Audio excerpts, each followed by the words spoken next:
I win it again. So I'm spinning, I'm spinning, spinning. I'm spinning, spinning, spinning. I'm spinning, I'm spinning again. I'm spinning, I'm spinning, spinning. I'm spinning, spinning, spinning, spinning. I'm spinning, I'm spinning again. I'm spinning, I'm spinning, spinning. I'm spinning, spinning, spinning, spinning. I'm spinning, I'm spinning again. What's up, y'all? Good afternoon. I'm Chris Johnson. You're now tuned in to KJ Live. When discussing titans of Southern California grassroots basketball over the last 30 years, one would be remiss not to mention his name. His program's track record speaks for itself.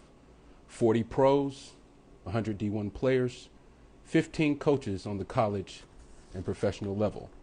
Arguably the top prospect in all of college basketball, USC's Evan Mobley played for his top team last season. Chris Johnson Live is proud to welcome Compton Magic co-founder and CEO, Etop Udo-Ema, to the show. Let's get Top up in here. Excited about this interview, this conversation. Thank you all for joining. You're now tuned in to KJ Live. And we have Etop Udo-Ema coming in. Let's see where Top is at. Okay. Top, all you got, I think you just need to connect with me. I'll ask you again. I'll request you again. There's the request. You should work this time around, I think. What up? The man, the myth, the legend. What was you watching? What you had on the tube? I put the game on the tube, boy. Who's playing? Who's playing? That 2018 joint. Oh, you try to start. You got it on. Okay. Hey, you see I got my UCLA blue on too, man. Respect. It looks very crispy. You're looking very clean, my man. Thank you for joining us, Etop. It's truly a pleasure to have you on the show. Now, the way I do things on the show, I like to start from the very beginning.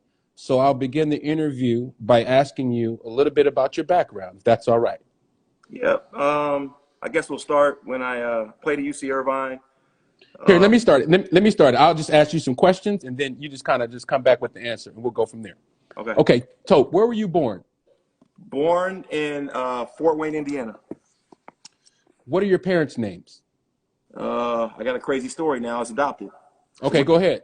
Either biological or adopted, whichever one. My biological dad's name is Emma Udo-Ema, and my mom's name was Harriet. She passed away, R.I.P. So, but I just recently, my biological mother just recently found me at 50 years old. Oh, well, let's get into that a little bit later. That's a deep story. I'm sure that was a lot of self-discovery involved in that. Oh, yeah. Where did you grow up? So you grew up in Fort Wayne? No, everywhere. So went from Fort Wayne to New York, from New York to Lexington, Kentucky, from Lexington, Kentucky back to New York, from New York to Dallas, Texas, from Dallas, Texas to Arizona, and then college in California. What part of New York did you grow up in? I grew up in Norwalk, Connecticut, which is 20 minutes from New York. But okay. Near the Bronx. Yeah, right there. Yep. How many siblings do you have?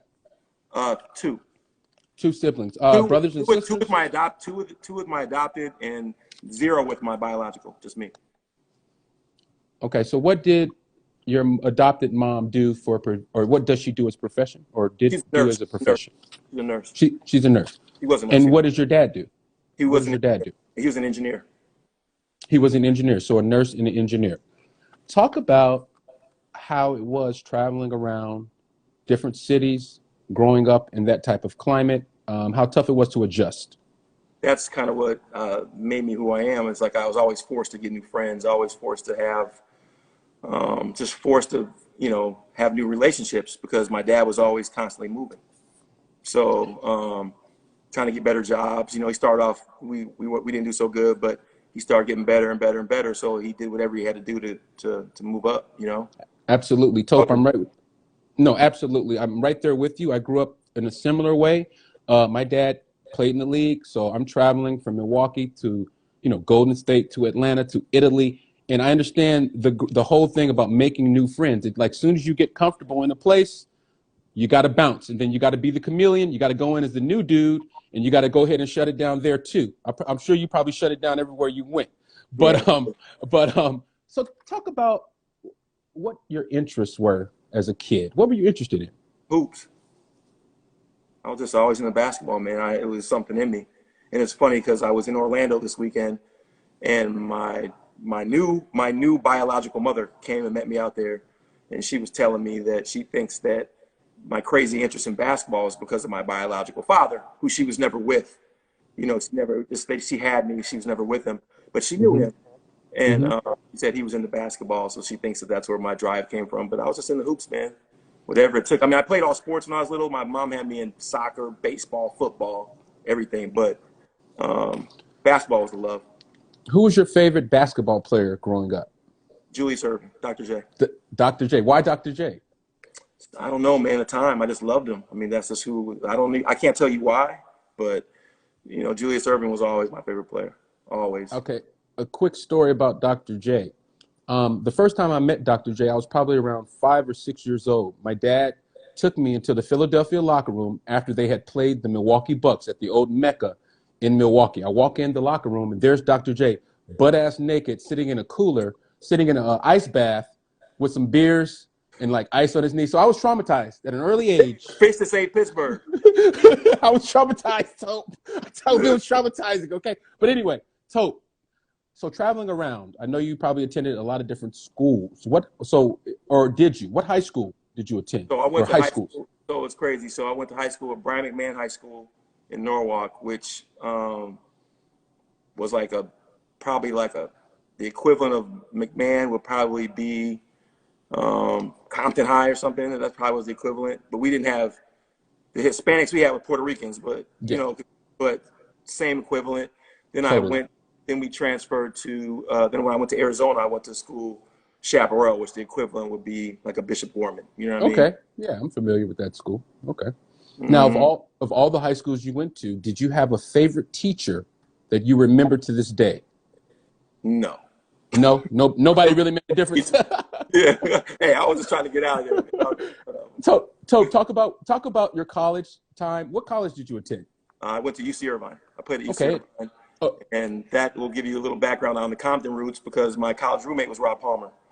So I was my best friend, and when we graduated from college, we continued on with what we were doing in Compton because that's where he's from, born, bred. And when I went to Irvine, I didn't know, I'd never really been to California. So, I couldn't go home for the holidays. Whenever it was Christmas, Thanksgiving, whatever it is, we were at Culver Street in Treetop in Compton with my house. So that's all I knew for California. All I knew was really Compton because I went with Rod everywhere when I was off, No, yeah, I get it. Take us back to that day you and Rod said, hey, we're about to start the Compton Magic. Well, it was crazy because what happened was our old coach, Ernie Carr, you probably know Ernie. Ernie was at UCLA with Rod and at Irvine with us. He was running Compton Unified. He was doing athletics at Compton Unified. And offered, like, me and Rob were roommates. After college, we were roommates after college. Okay. So he was like, I was already doing, and I'm gonna go back and tell you a story about David and Dana Pump. I watched the story the other day and it was awesome. But I was already doing events already. I was already kind of doing basketball events, doing stuff. And I coached at Bishop Mott my first year out of college. Okay. And Carr offered us the job at Compton High. And so Rod came home one day and was like, hey man, what do you think about Compton High? Should we go take that job at Compton High? Coach wants us to do it. And I was like, let's do it. Who was on the team? Who was on the team at Compton back then? Man, Larry Bell, Quincy Applewhite, some of the older guys, Chris Funderburk. Ooh. Marquise Farrow, some really good players that no one really heard of. Larry Bell went to Santa Barbara. Okay. He was our best early player. Chris Funderburk, went to San Jose State. Yes. Those are the first years, and the other kids, Dave Roberts, you wouldn't know, but they were good players. But they were players that they were social situations too. You know what I mean? And now, what year was this that you started the Compton Magic? Well, we didn't start the Compton Magic then. I would call it because we didn't have an AAU team then. We didn't even know what AAU was. We were it was Compton High School, so we were Compton High in 93. Okay, so 93. Let's take it back to the early 90s and the AAU scene of the early 90s. Some of the legends that I remember growing up. Obviously, Izzy Washington comes to mind first. Yep. Talk about Izzy, Victoria Park, and Slam and Jam. So, like, listen, man, like, I'll tell you, it's funny because on the way out, like, Izzy, Rod knew Izzy well. I didn't know him as well, but I got to know him as we went along. But me and Rod, we were just kids, like, having fun. He had a job, I had a job, and we coached the kids after work. We both worked full time. He was teaching elementary school. I was working at a finance company. And shit, man, one of the things I loved the most was those Slam and Jam shorts with the Slam and Jam across. You know, everyone's bringing back that new look, but Izzy was the first one. They had the Slam and Jam going across you, you know. Absolutely, and, absolutely. and those shorts were like hot commodity. Me and Rod, we pull up to Izzy's house, and we would try to buy them from him. Like, yo, we need the Slam and Jam shorts, bro, with the ones going across the joint. Because we used them to go to the club and go out in. You know what I mean? Yo, so the first time I laid eyes on Slam and Jam, anything, I walk into the gym. I think it's Victoria Park. I walk in. They got on the team with Sonny Benjamin, Charles O'Bannon, Vonnie Jones, Jock Vaughn, and all these dudes. They got they were young. So the Slam and Jams were young. They were hot, but they were young. I'm walking like everybody got on short shorts, but everybody's just in the rim, banging out, and I'm just looking. Jock's throwing lobs. Chuck is just balling. You know, Vonnie's out there, you know, just being a nut. Yeah, but Chris, that was way above my pay grade at the time. Like, oh really? Like, all that shit was way above my. We were a neighborhood team. We weren't. Okay. Like, we weren't nothing. Like, we were just you know, we had neighborhood kids. Like, let me ask you this. No. The neighborhood. But even though, listen, I know those kids.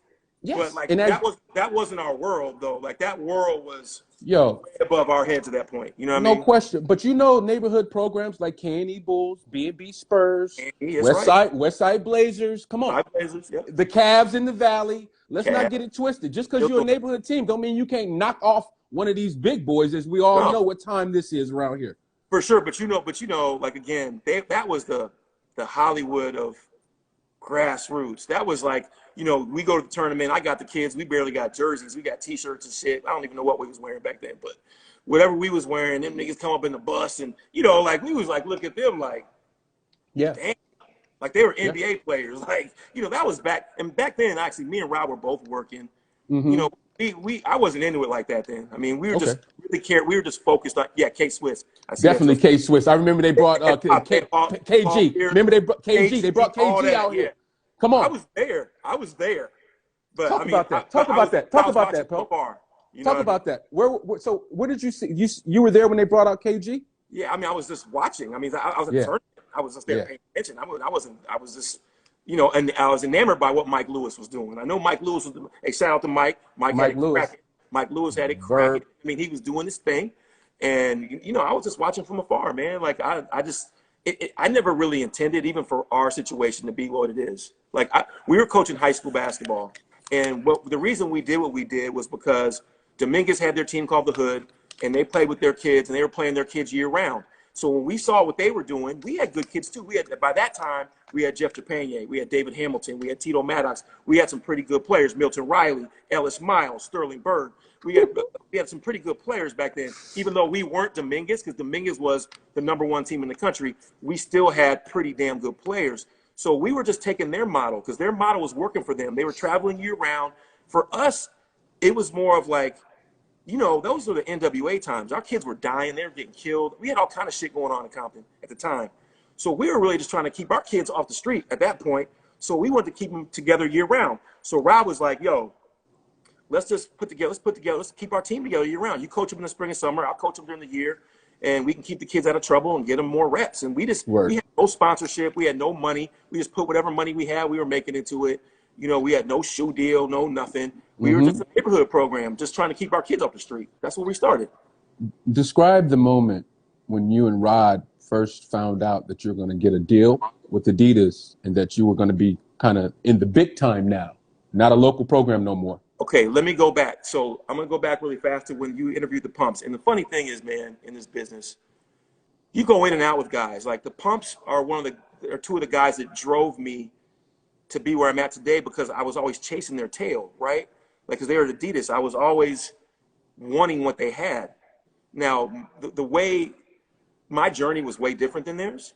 Way different. Like, they had a different journey. They had corporate sponsors and, you know, Asics, and I forgot who they were with. LA Gear. They had a good, you know, they had a good run. Now, remember, when they first started, I first started at the same time. When they got kicked out of Superstar Camp, I was there.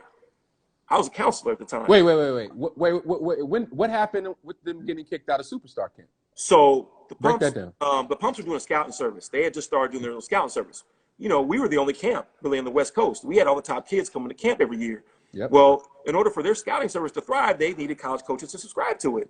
So at our camp, we had everyone in the country watching our camp in the stands. So they were hustling. They were up there hustling the coaches, talking to them. For whatever reason, the owner of my camp, his name is Max Shapiro. Max Shapiro, and I don't even know. Hey, shout out to Max. I don't know where you're at or what's going on, but shout out to Max and Pat Yount.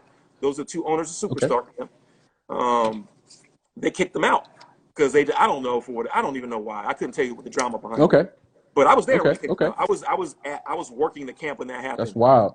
And so I was a freshman in college that year, and then my sophomore year, you know, when I went in that environment, what really started me was I went and I saw it and I fell in love with the camp environment. Just fell in love with it as a college player. My coach Bill Mulligan was like, "Tote, I'm gonna send you to camp because I was a social guy. I want you to go recruit. I want you to go recruit some players. I want you to go recruit LZ Love for me. The kid's name is LZ Love. So he's like, go to camp. You're gonna get paid a little bit of money, but I want you to recruit this kid. I said, okay, I can do that. I pull up to Isla Vista at Santa Barbara. I pull up to Santa Barbara, and the first person I see is Ike and Alex Austin, who are my boys because I went to high school there. I knew. And so I was like, what are you doing here? And they're like, well, shit, we run this motherfucker. I said, oh. I said, well, shit, I want in on this shit too.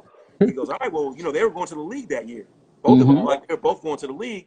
And so they plugged me with the owners, and I just worked my ass off. While all the other kids was in there, like, you know, not doing nothing. I was waking kids up at 5 a.m., knocking on their doors, going to get pizza, picking kids up at the airport, picking kids up. I was just hustling. Yeah, no doubt. So it was like, the owners was like, man, they was like, damn, like, this dude is working. Right. So next year, they put me in Alex's spot. They made me the head counselor my sophomore year of college.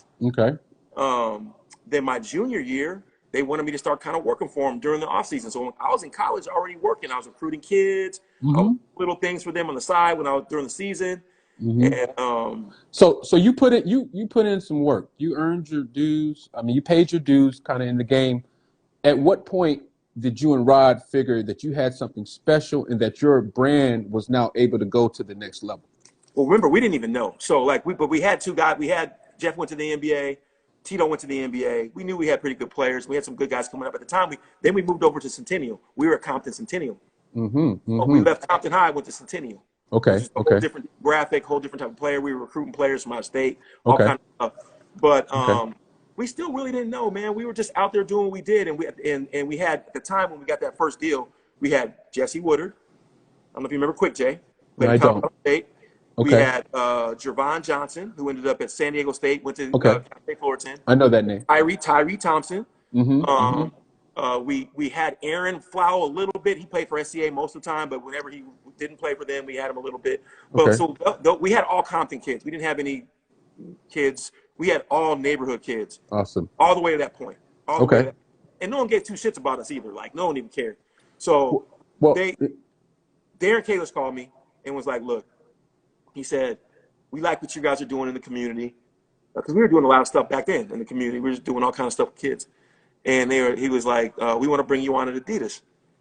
And I was like, what do you mean bring us on? I didn't even know what it was. I mean, remember, the only teams at that time were SCA, PB. Barron's team. Darts. Luge? Okay. No, Darts team. With Burgess?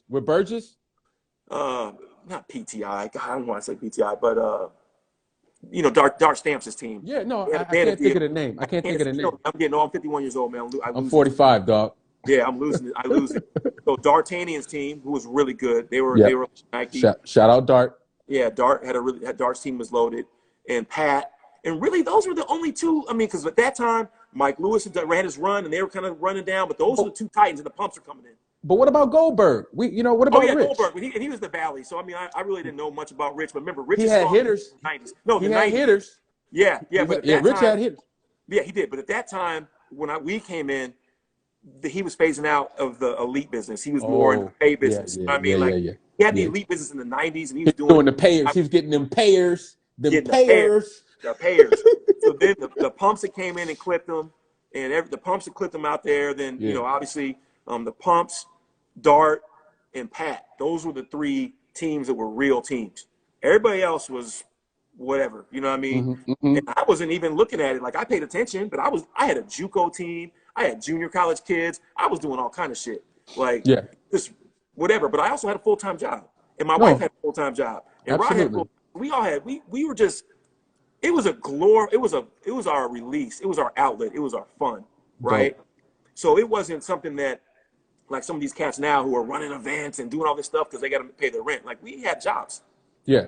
Yeah. You know what I mean? You're doing it for the love. Doing it for the love and for the kids. We have fun. So for the kids. And so when they came to us with that, I was like, okay, well, the Pumps run Adidas. Like, why do you want me? And what does that mean for me? Do I have to answer to them? Because I worked for the Pumps and I got into it with them. And it didn't work out. Okay, are you going to talk about that, or you want to talk about save that for the? Yeah, talk about why you got into it with the Pumps. So in 1995, I worked for them for about 3 months. Okay. And obviously we called our team at the time Pump and Run Compton. Wow, I never knew that. Pump and Run Compton for 3 months. Holy crap. Yeah, Pump and Run Compton. So when we did that, I went to work for him. So I was going to the office. Me and EB, me and Eric Brown were fucking in the office, fucking working, all the phones and shit, doing whatever we were doing the scouting service, writing up the scouting service, all that shit over there in the office while they were over there doing the Arn Tellum shit. You know what I mean? Yeah. So after I figured out, like, cause all I really wanted, they were like, yo, look, they were like, we're gonna hook you up with Sonny. Because remember, we were with Reebok at the time. Like, Reebok sponsored our high school and Reebok sponsored all our stuff. Yeah. And they're like, Sonny is like best friends with the owner of Reebok. Like, he'll get you a deal. You know what I mean? Like, so we were like, oh, okay, we do this.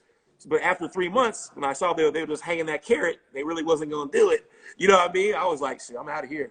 So 3 months later, I was out. And it's cool though. Like, I took it a little personal. Right. Which is what helped me thrive, because I was always like, in my mind, like, man, maybe I'll never get to that point to where they're at, but I'm sure damn gonna try. Are you cool? Are you cool with the Pumps now? It's funny. So look, on and off, because remember, they're Adidas, they're the Titans all the way to 2010. Then we come in, and so we've always been at each other's throats, like, just for space at Adidas. Absolutely. And when I watched your show with them, I felt like one of the bad things about me, I hold a grudge for a long time, and I get pissed at people, and I won't let it go. Yeah. And as I get older, I got to get better about that. Yeah. I got to get better about that. Yeah. And time moves on, people move on, people get better, people change, things happen, and I've held that grudge on them since 1985. Like, but it's helped me be who I am today. But when I watched them on your show, I reached out to them right after that. Really? You know something? I said, guys, it's funny. When I pulled up to Isla Vista in Santa Barbara, the day you got kicked out of that camp, I was working that camp. And I texted them, and we went back and forth. And we're, like, I just reopened it, man, because I feel like I love that life is too short, man. And your show did that. Like, I really watched your show, and I watched them, and I know them the whole way through. Yeah. The way they used to be. Yes. They are now. The way they've evolved into who they are now. Who they're different than they used to be. Yep. And like, they even called me when they were out the bid. The day that they're quitting, they called me and they said, hey, you're doing a great job. We're not going to do this anymore. And, like, keep going. Yeah. And I respected that. Like, so that was like in 2017, like 3-4 years ago. And then even to that point now, like, it's like I had to reach out to them, because watching them on your show, I felt like, there's been so much growth in them. Absolutely. All of us, but so that's the thing. Like, growing up out here in LA, like, we view you guys as former player. Like, we saw you guys on the scene. We knew who you guys were, and for there to just to be so much, like, weird relations going on with typically between people.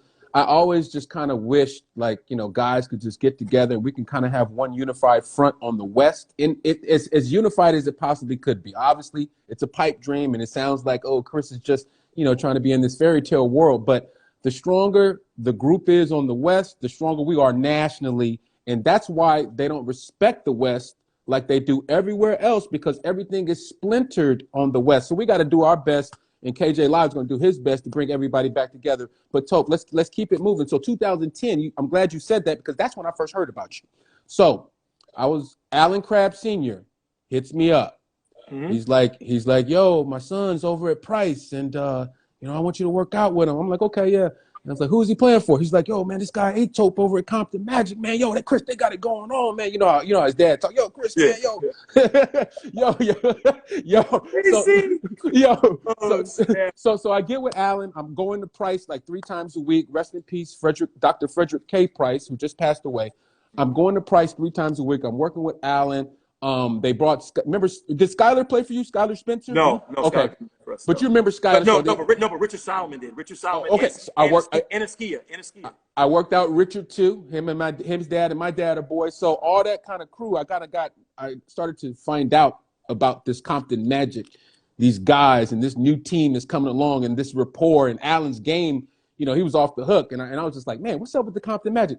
Talk about the 2010 until now, how you've grown as an organization, and then the kind of the turning point with the Compton Magic. Well, the run started in 2008 when we had Joe Burton, Roberto Nelson, Xavier Thames, that group. When they ended up being a top, we went to the national championship that year. So that was like a team that no one really saw being as good as they were going to be. They're kind of really a blue collar group. Joe Burton, Roberto, Xavier Thames, Shannon Sharp, DJ Shepard, Arizona. Wait, is Shannon Sharp the one that got the thing? Yeah. Yep. Okay. Colorado. Yep. Okay. But no one, that team, we ended up being great. And that team, no one really, we didn't have the high major rank guy. Right. You know what I mean? But like, I never forget we played in the Final Four against the Atlanta Celtics that year, and they had Derek Favors and everybody, and like we're in the layup line, and everyone was looking at us and looking at them, and like, oh man, this is about to be a blowout. They're about to get blown out like us. We end up blowing them out, right? And then we end up playing Grassroots Canada in the championship. Okay. Who they have? Tristan Thompson, Sheesh. Mike Kabongo, Brady Heslip, Dwight Powell, Junior Cowdigan from Marquette, Corey Joseph. They had 6 pros on that fucking team. Wait, Mick Kabongo and Corey Joseph was the backcourt, Brett?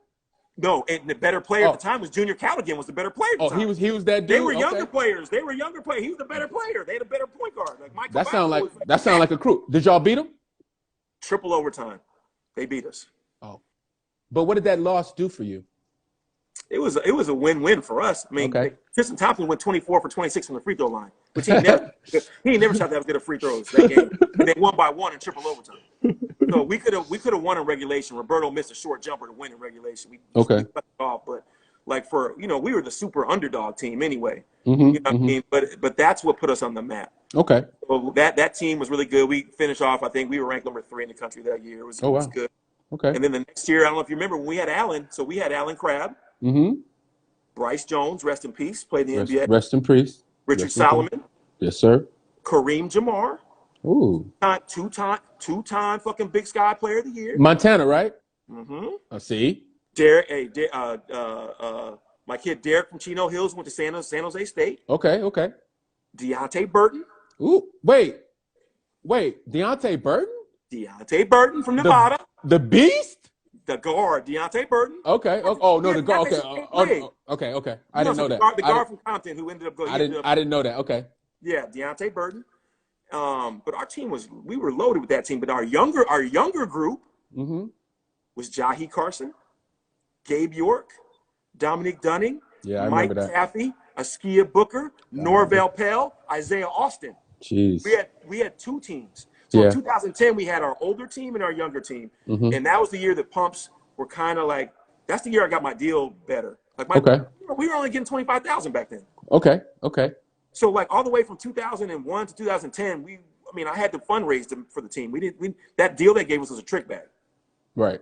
It was a trick bag. Hey, you want a deal? Yeah. But it cost me $75,000 to be in the role. You give me $25,000. So that's all. So take us through a little bit about the deal. So they give you the base of 25 racks, and then they expect you to raise another 50 to rock out. Hey, they make this whole circuit shit or whatever they're doing is like everyone wants to be Pat Baird. Everybody wants to be the Pumps, but like you don't know what it takes. Like so, when you start off fresh, we were fresh. We were a neighborhood team. Our first deal was for $25,000. That's not covering a lot. No, but I gotta get to South Carolina. Yeah, that's what I'm saying. The travel. That's one trip. That's 2 trips. That's one trip, bro. One trip, bro. Come on. So I gotta hustle. Like, people don't understand. Like, the first 10 years, me and my wife are putting the money on the team to travel. Like, we didn't have no money. Like, you know, and even in 2010, when our deal got better, it still wasn't enough. We still had, and that's why I started my tournaments and my events, because I was using that money to supplement the team. When my team would come up negative 75 grand, Right. I needed to go hustle with the events to get the money for the fucking team. Right. No, I get it. That's where it all started. But let's fast forward. You know, I know the grind since 2010. Let's fast forward to 2018. Arguably your best team that you've had at Compton Magic, correct or no? No, I mean, that's definitely fair. Undisputed. Your claim is that you guys were undisputed national champions. Now tell me why that you guys were undisputed national champions. Look, hold on. Hey, me and you had a big Twitter beef over this. Yeah, but guess what? That was back when I didn't have the information that I have now. Let's talk about it, dog. Talk about why that team was national champions. So look, you see the TV? We got a plane right here. You got the game right there. Word. Look at that. Yep. Just crazy. Everybody in the gym. Half the NBA's in there. Everybody's in there. But that season was different, and I think it stands out because we hadn't seen a cross-shoe game for a long time. Like, back when the Pumps and Pat Bear were good, they had something going on. I think they played in 2006 maybe when James Harden was there, and those kids that played the Pumps. I think they did something back then, but we haven't seen it since then. Okay. Ever since, and we definitely haven't seen it since the leagues have started. So since the leagues have started, it really has put the Adidas team to the Adidas team, in one bucket, Nike team to the Nike team, the Under Armour team to the Under Armour teams, and you know, people don't really get a chance to see each other like that. So that year, and me and Keith Stevens are good, man. Like, shout out to Keith Stevens and give Keith his flowers because, you know, regardless, they were calling that the best EYBL team ever. He had a run. He won. Team takeover. Team takeover that year was just. I mean, and he said I had to reach out to him, and I sent it to you, but I had to find out the kids because I'm not as familiar with all the kids, but I knew the main kids. But you know, he had an unbelievable roster of kids, probably even deeper than ours as far as where they went to school. Jeremy Roach. I saw Duke, North Carolina. I saw high level. But Tope, here's my thing. When you say they had certain guys, you guys had arguably the top prospect in all of college basketball. Yes. Evan Mobley. So I mean, so he was better than everybody on that team. So you actually had a better team. And Onyeka. We had Onyeka too. So how is it that wait a second. Hold on. You had the 6th pick in the draft. You're gonna have the number 1 pick. You got 2 top 6 picks on your crew. Hold on. You weren't an underdog. And Juzang and Lucas and Isaiah Mobley and Jalen Clark and Isaiah Hill. Jay Lucas Cash, who was wetting people up for Oregon State. Johnny Juzang dropping 30 for UCLA. Come on, man. Them guys were no slouches, Tope. Come on. There's no underdog. No, well, I'm saying the reason we were the underdog is because, and let's be fair. Let's just be fair about this whole platform. Yeah. The EYBL has done a great job of marketing their product. Yeah. Great job. And we have to do a better job. But their product, obviously, is the standard. It's probably the gold standard as far as their product. Sure. Doesn't mean the players are better. Doesn't mean they're better than Evan. Doesn't mean that their players are better than Evan or Onyeka. It just means they marketed the shit out of that product. Yeah. And they've done a good job. Yeah. They've done a good job. It also means that Team Takeover did not have to play us. Keith did not have to play us because he had everything to lose, nothing to gain. Take us in that conversation that you had with him. How did that come together, man? How did y'all get together? You call him, he call you? I did it we did it through Gary Charles and Dinos. Oh, we nice. We did it neutral, man. Like, at the end of the day, you know, people were trying to get the game to happen because for the first time there was a unanimous Nike champ and a unanimous Adidas champ. And let me tell you something. Like, we were one shot away from not being the unanimous champ. We played Minnesota D1. They had Zeke Nanji, who got drafted, Tyrell Terry, the dude hurt from Duke. The dude, they were loaded. It was the number 1 team in the country was Team Takeover. The number 2 team in the country was Compton Magic. The number 3 team in the country was Minnesota D1. Wow. They were as loaded as we were. Wait, Tyrell Terry from Stanford? Tyrell Terry. That went to Stanford? Zeke, yes. That went to Arizona? Zeke Nanji. Damn. Matt Hurt, who's their best, the leading scorer at Duke right now. Yep. The kid who's at Iowa, the coach's son, he's 6'10". He starts for Iowa. Yeah. They were loaded now. We were in 2 dogfights with them. We only beat them by 1 double overtime in New York. Okay. We won the gauntlet by beating them. It was a war. I heard about that. It was a war. Like one ball bounces a different direction, and we're not even having a conversation. So, Tope, let me ask you this: who would you so if there was any competition for the national champion that season in AAU, who would it be? If Minnesota would have beat us, it would have been Minnesota. But remember, we won everything in Adidas. We won the gauntlet. We won the regular season. We won everything. There's 3 events. We won the summer championships. We won all 3 events. Team Takeover won all their Nike events, which usually I don't even know if that's ever happened at Adidas. I don't even know if one team's ever won all the events. I don't think that's ever happened. So we won all the events. They won all their events. And the reason I discounted Under Armour is because Under Armour didn't have a unanimous champ. They had a bunch of the 3 different champions for 3 different events. You guys showed up. So it's like the unanimous top 2 teams in the country at that point was Team Takeover and Compton. That's and there was real talk. No doubt about it. And we played the game. At the end of the day, that game went into overtime, and they could have won as easy as we won. I mean, anything could have happened. That's why I say shout out to Keith Stevens, because he had way more to lose playing that game than we did. I would assume, and I would say I'd more than assume that they told him not to play the game. Absolutely. I would guess so too, because there's so much at stake and so much food. That was a big time win too. I know, I was kind of on some hater shit on Twitter, but hey, that was my little role. I was on some hater shit, like, no, Julius. I was like, no, Julius's team could have beat y'all. But my thing is like, yo, I did this shit in this basketball game out here in California. So I'd put it down at Crenshaw, top 5 in the country both years. So I should be able to talk and make, ruffle a little feathers. Tope, you are. Come on. Tope, let's move on, man, to talk about Evan Mobley. He's had a tremendous, incredible freshman season. His skill set is off the charts. Just describe his game, the type of person he is, and what his upside looks like to you. So, well, I'll just say this, and I don't, obviously I can't claim to what need people are gonna have in the NBA, but I don't think anyone's seen anything like what he looks like since Tyson, right? And when Tyson stepped on the scene in 2001 or whatever that was, 1999, he was a 7 foot, 8th grader that wore size 13s who could run and jump back and move, dog. But he was a phenomenon to me. When he pulled up in Compton, I was in Compton deep at the time. I was in Compton every day. So when he pulled up to Compton, when he pulled up and he showed up from San Bernardino in the Compton, and I seen that motherfucker, I was like, yes, sir. I was like, what the is going on?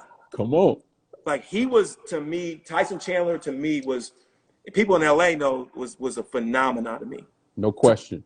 No question. He was 100%. Very close, and it was close because I was there. He played in our events. We had closed door scrimmages with him, so it was close to me. So we at Compton, we had brought Leon, the kid from Chicago, in. We had a closed door scrimmage. Niggas was fighting. We had all kinds of shit going on, man. That's what Steve Moore. You can tell Steve-O. Steve-O tell you. Steve-O broke his wrist that day. Steve Moore went up trying to dunk, and someone undercut Steve Moore. He broke his wrist in that closed door scrimmage. Damn.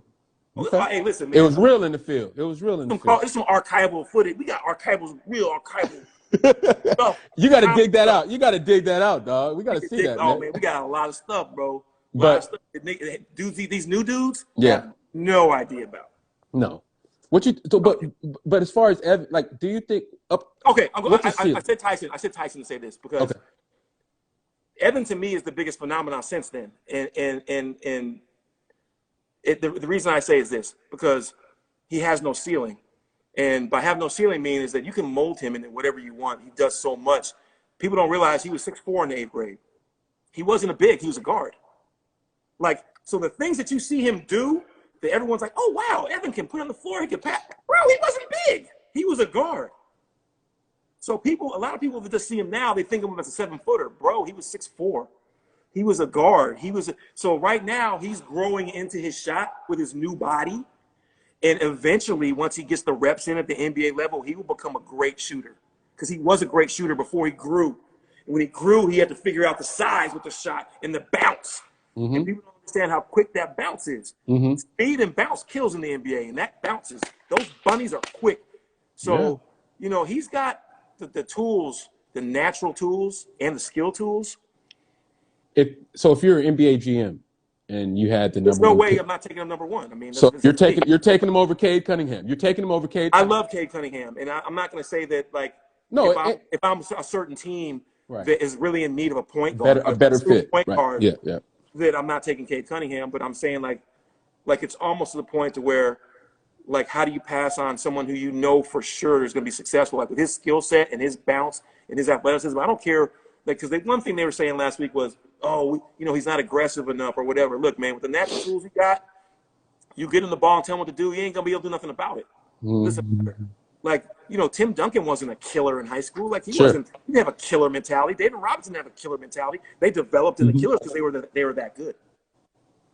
That's where I see him. I think he's going to be that good skill set. I agree, man. And the thing that really just stands out is just the way he looks. It's just so comfortable. He looks comfortable when he handles it, when it's in the left, on the push. His head is up. He's, surveying. And those are the things I look for in bigs, because sometimes, remember Akeem Olajuwon? He used to try to dribble and be patting the ball every moment coming up, look at, big sweet, I'm like, this guy's unbelievable. But let's switch reels real quick and talk about an organization, a 501c3 that you're involved with, Advancement of Blacks in Sports. What is the mission of that group? So, it's crazy times, man, right? With all the stuff going on. And I got a call from Gary Charles, who started it. And he was like, hey, man, he goes, I need as many Black leaders as I can to get behind this movement, man. Like, we really got to do something. I said, hey, man, I said, I'm busy. Everyone's busy. Everyone got stuff going on. Let me know what you got, So he started compiling this power list of people, man, like, Felicia Hall Allen, man, like, she represents all the top women's folks on stage, freaking, like, and she's got everybody on deck. We got Dr. Deborah Stroman. She's a professor at North Carolina, played at North Carolina. Just, we got all these people that are way out of my league. Okay. You know what I mean? Like, for me, I think I do good in my lane and I try to stay in it. But it's like, these are people that are part of real movements. So he has all these superstar movement people together, and he wants to become the voice of sports. He wants to be the NAACP of sports, which I thought was an awesome idea. And he brought in Ben Crump and, like a bunch of people, man. And they're just doing a great job of formulating the organization, trying to figure out what it stands for, what it means. When you have all those powerful people with opinions, it's hard to get on the same page. Yeah, it is. Really hard to get on the same page. A lot of powerful people, Leonard Hamilton, Quanzo Martin. I can just drop you every Black name that coaches in college. Mail Vivian Stringer. Sure. Like, I've been on Zoom calls every week with those people for months. Sure. But it's like, when you get on those calls with those people, man, these are big voices, man. These are Hall of Fame. Absolutely. So. And staying on that line as far as Black coaches, Juwan Howard, Patrick Ewing have achieved a level of success on the college level that many thought probably they wouldn't. I'll be real. People were hating on them when they got the job. Mike Boynton. Mike Boynton's done a good job. So let me ask you this. But particularly Patrick and Juwan, why is there a stigma associated with former NBA players when they go to college and coach? Why is there that stigma? Like, they're lazy, they're not going to work hard. What is that all about? Do you have any idea? I don't know, because what's crazy? Like, I'll take Penny, for instance. And when Penny went to Memphis, like, they were turned up. Like, it wasn't they loved Penny. Like, you go to, like, listen, when we went to play James Wiseman, when Ranger Christian went to play James Wiseman 2 years ago with the Mowgli's, we played him in Memphis. We ended up winning that game. But like, when it was in a gym in West Memphis. Like, I don't even know what gym we was in, right? It was in some random ass gym. And they made a sexton for Penny. Like, Penny is they got love for him out there, man. Like, so I see what you're saying about Pat, but like, Penny's, like, I look at Penny like, I don't see that with him. So it's interesting. It's interesting. My boy Ryan Bailey, Coach Moose over Yeah. at Brentwood, he said the real stigma is with bigs coaching. Those dudes can coach. It is what it is. So I guess there may be something with the big man. You know, there's always the big man thing. But Jawan Howard's fucking that shit up right now. He's No, fucking them niggas up with that. and they're all murking it. Hey, excuse that. I didn't mean to say that. Negroes, but they're Yeah. all working it, and they're all doing a great job. Tope, so let me ask you this: over in your entire career, who or what was your single biggest influence? Dang, man. You know, I think you go through your life and there's points where you try to show growth. You know, like we all have shit we do that ain't right. I mean, it may not be right at the time, but then you look back at it and you're like, dang, you try to grow from it, right? So I think, like for me, I've had all kind of different times where my adjustments, and the reason I think we've done well is I've made the right decisions and I made the right adjustments. Stuff happens in your life, you know, you move on and you have friends, you don't have friends, you have new friends, you try to make the best of all those situations, whatever they are. And then you have your own family that you got to take care of too through all this, you know, and you got to make sure that guys like me and you, we neglect our own kids for other people. I know. You coached AAU and you went out on the road and coached other people's kids who were mad at you, who were yelling at you, who wanted you to start their kid. And you have your son who's over here, you're trying to get him a scholarship. Yeah. You have to focus on them talking their BS to you. While your son is trying to get what they're getting too. That's what, and your daughter. Yeah, absolutely. And but everybody in this universe expects you to do everything for them. They forget that you have, like I got a 12-year-old playing volleyball, a 16-year-old playing volleyball. I got 10 calls today. Hey, this and that. I said, I just got to playing yesterday. I ain't slept in 4 days. I've been in volleyball for the last 4 days. That volleyball life. It's crazy, right? It's you have a kid. You have kids in your own family. Like you watch that damn. I love that comment that your boy that my boy Mosley made from East LA. Oh yeah. And Last Chance U when he said he was going crazy on him. I'm working for you, and my son's playing this game. I'm missing that damn game for my wife and my kids. Hey, that's the. Hey. He said y'all mad at me because I'm committed to you. Yeah. Y'all mad at me because I'm committed to you. He hit him hard, bro. He hit him hard. Yeah. Hey, we're trying to work on. I'm trying to work on getting him on the show too. By the way, though, but don't tell nobody. Oh, he'll be on the team. Hey, listen, he'll come on. But one of my kids is on that team. KJ Allen. Oh, KJ, man, he improved. So I did a thing on KJ. I saw him in a little tournament thing I did for Prep Hoops. I don't know, it was like 2 years ago. I did a little thing at Prep Hoops. KJ came in, turned it out. Him and Jared Hyder from Cal. Yeah, for sure. Yo, they came through and turned it out. I was tweeting about him. So no, but Tope, talk about. I gotta cover this, man, because you know we all saw you and we were all so happy for you and the family and everybody. Talk about the draft night on NBA Draft 2020, man.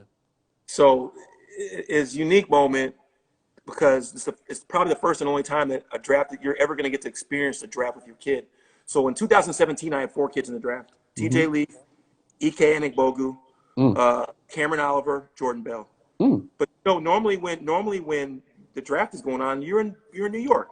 And when you're in New York and you're going through the draft process with your kids, you're not really with your kids. They're busy. They're doing interviews. They're doing dinners and luncheons and everything else. You see them after they get drafted. You go down to the green room and you go down and you get the pictures taken with all the photos. But you really aren't spending time with your kids during that draft process. It's hard because it's so busy. This might be the only year where, you know, we got a chance to experience the draft process. And even people like I brought Dylan Andrews and Kajani and all those guys got to come witness the process. And I wanted them to see it because hopefully someday they'll encounter that. Yeah. And I wanted to motivate them as well. Wow. So they got a chance to watch ESPN pull up, you know what I mean? Like the cameras and just having the draft. And Onyeka was like, Tope, we got to do it at your house. And I'm like, I didn't want to do it at my house, really. I was kind of like, damn, but he really wanted to do it there because he could have it as closer to his house. He had friends and all that. So did you guys know? Did you guys know beforehand that? Obviously, I don't know if it's obvious to our viewers, but did you know beforehand the Hawks were going to take him?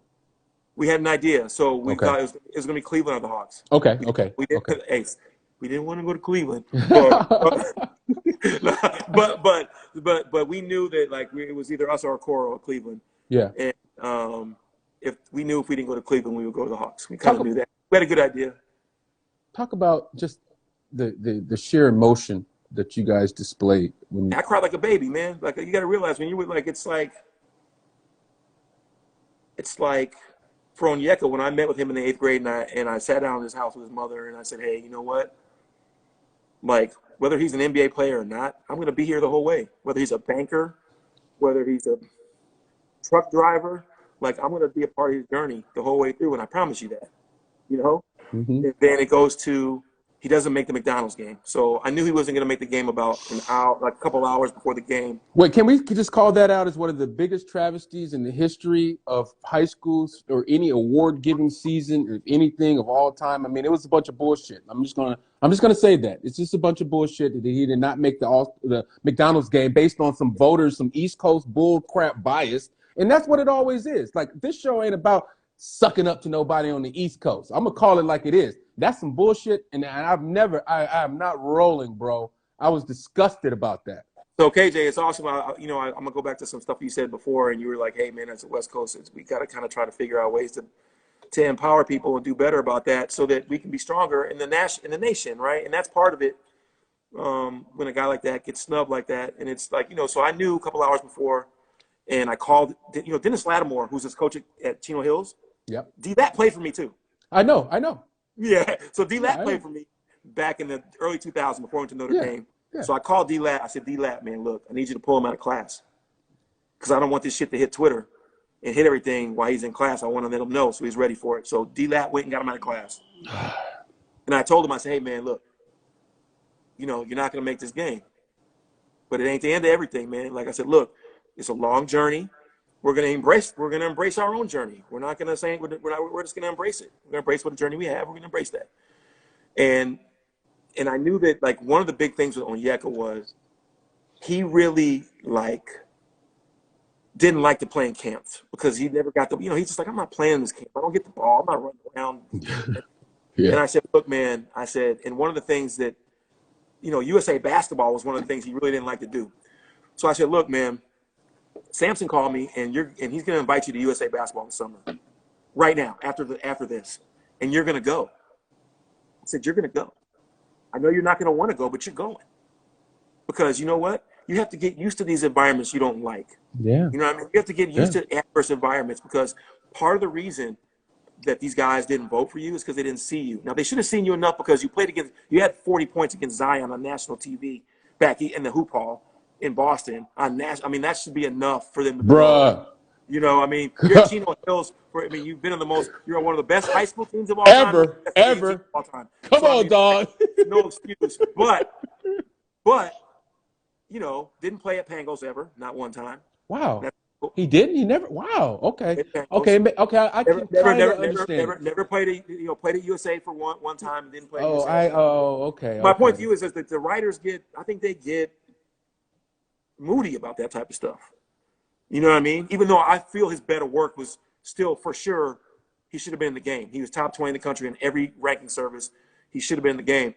But those guys get moody about it. So it's like, I told them, like, we're going to USA basketball. No matter if you like it or not, we're going. You know what I mean? And you're not getting picked for this game, but it's okay. Hopefully it's gonna drive you to, when you get to USC, we're gonna show people the mistake that they made. And from that point on, he did that. The kid just totally was locked in. What he shot 80% for the field. It felt like he shot 80% for the field at SC. The meteoric rise to the 6th pick in the draft. I was really, truly happy for him, the whole family, man. It was just the ultimate retribution, like the ultimate revenge. Not really revenge, but it's vindication. It's just vindication. It was. Like, okay, I don't have to everybody in the West. No, for everybody in the West, because you have something. And the whole thing is, like, if you guys know Onyeka, like, he's salt of the earth, bro. Like, it's like he's the best kid. Like, it could, like, him and his mother, like, they did shit the right way from the very first. They never went off the path. When you get into the pre-draft process, it gets tricky. All these people, agents, money managers, everyone's telling you all this different shit. Hey, man, don't fuck with Tote. Don't fuck with Chris. Don't fuck with him. Don't fuck with that. Don't fuck with this. Everyone's moving their angle. And it's really hard. It's really easy to go off the path. Mm-hmm. Really easy. People are going to talk all kind of shit. You know what I mean? Yeah. What I'm telling you is that he stayed on the path. No matter what was coming in, he just stayed on his path. Mm-hmm. Stayed on the road, man. Never deferred from it. And that's what happens, man, when you stay on the path and you're genuine and you're a great person. Good things happen to you.